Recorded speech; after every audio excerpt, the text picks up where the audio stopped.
করেন সেখানেও জান্নাত পাওয়ার আশঙ্কা আছে ইনশাআল্লাহ।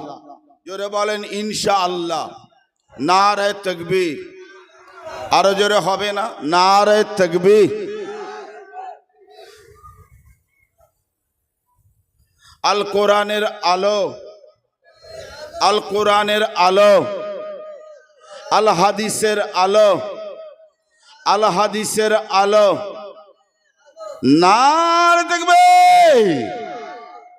রাস্তাঘাটে থাকবেন না, জান্নাতের বাগানে প্রবেশ করুন।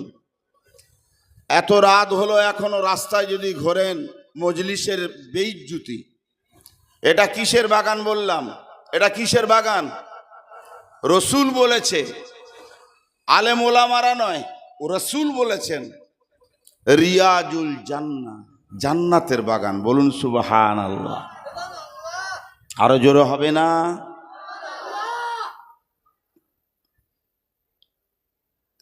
মা বাইনা ওয়া মিম্বারি রওজাতুম মির রিয়াজুল জান্নাহ।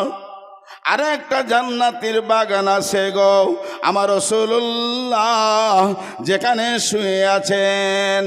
আর ওই কবর থেকে, ওই মাজার থেকে মা বাইনা ওয়া মিম্বারি, রাসূলুল্লাহ যে জুম্মার দিনে খুতবা দিতেন মেম্বার, এই মেম্বার থেকে রাসূলুল্লাহর কবর পর্যন্ত যে ফাঁকা জায়গাটা আছে, এই ফাঁকা জায়গাটা হলো জান্নাতের বাগান।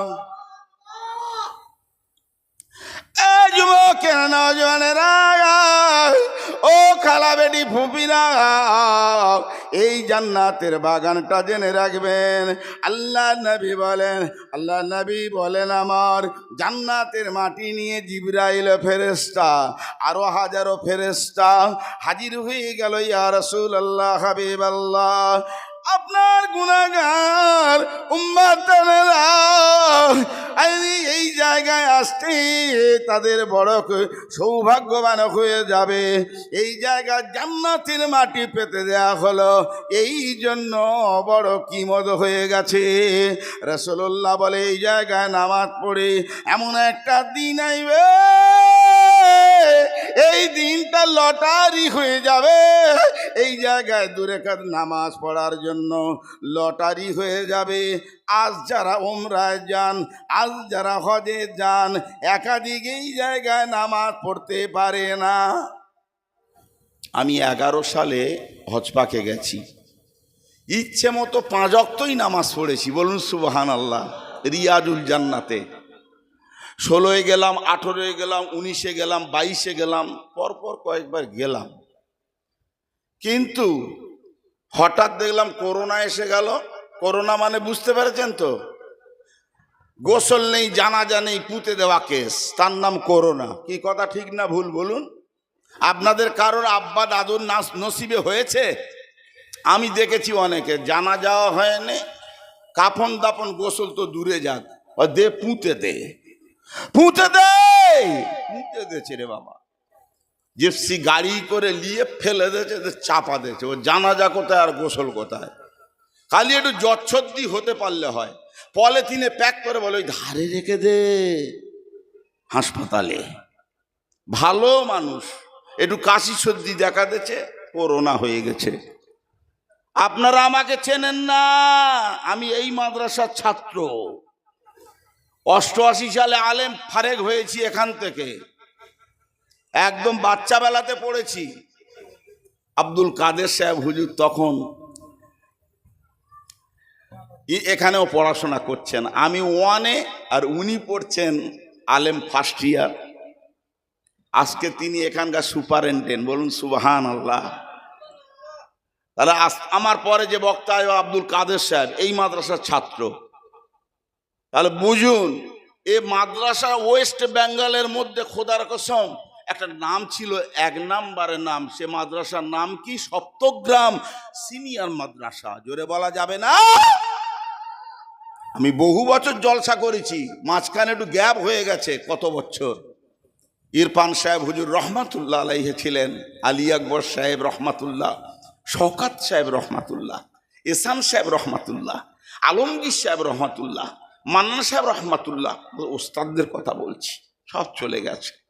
আজ এসছি এ জায়গায় মন কাঁদছে, তানাদের সে মুখ আর দেখতে পাচ্ছি না। তালা মাওলানা সাহেব রহমাতুল্লাহ আলাইহি পাশে শুয়ে আছেন। ওনারা জেন্দানা মোর্দা, ওনারা জেন্দানা মোর্দা বাল আহিয়া, বরং ওনারা জেন্দা। জোরে বলা যাবে না। ইট দুরকম, একটা ইট পোড়ানো আর একটা হলো কাঁচা। আমরা সব কাঁচা ইট, পুঁতে দেওয়া মানে শেষ। ওনারা হলে পোড়া ইট। জি, ও মাটি বছরকে বছর যাবে। ইন্নাল্লাহ হাররামা আলাল আরদ, মাটির জন্য হারাম করা হয়েছে, এ বডিগুলো খাবে না। তালা মাওলানা সাহেব হুজুর বলুন না সুবহানাল্লাহ। এখন যদি আপনি মুফতি সাহেবদের ইজাজত থাকতো, কবরগুলো যদি খুলতেন গো, কবরগুলো খুললে এখনো পর্যন্ত কারি সাহেবের পাবেন, এখনো তালা মাওলানা সাহেব হুজুরের পাবেন, ইরফান সাহেব হুজুরের পাবেন, এহসান সাহেব হুজুরের পাবেন, আলমগীর সাহেব রহমাতুল্লাহ হুজুরের পাবেন। আল্লাহর প্যারা বান্দা ছিলেন, আল্লাহর মাহবুব বান্দারা ছিলেন গো। আমার আল্লাহ ইনাদের জন্য মাটিকে হারাম করেছে, পোকাকে হারাম করেছে। খাবে না, খাবে না, খাবে না, খাবে না, ছোবে না, ছোবে না। আল্লাহর প্যারা বান্দা ওই এনারা কবরে গেছে। এনাদের বহু মেহনতে এই সপ্তগ্রাম মাদ্রাসা, তারপর সিনিয়র মাদ্রাসা হয়েছে। আমি নিজে তো ইট বয়ে বয়ে দিতে ওই দুতলাটা হয়েছে। আমরা ছেলেরা এই ইট বয়ে দিতে তবে দ্বিতলটা হয়েছে, বুঝলেন। দরুদ শরীফ আল্লাহুম্মা।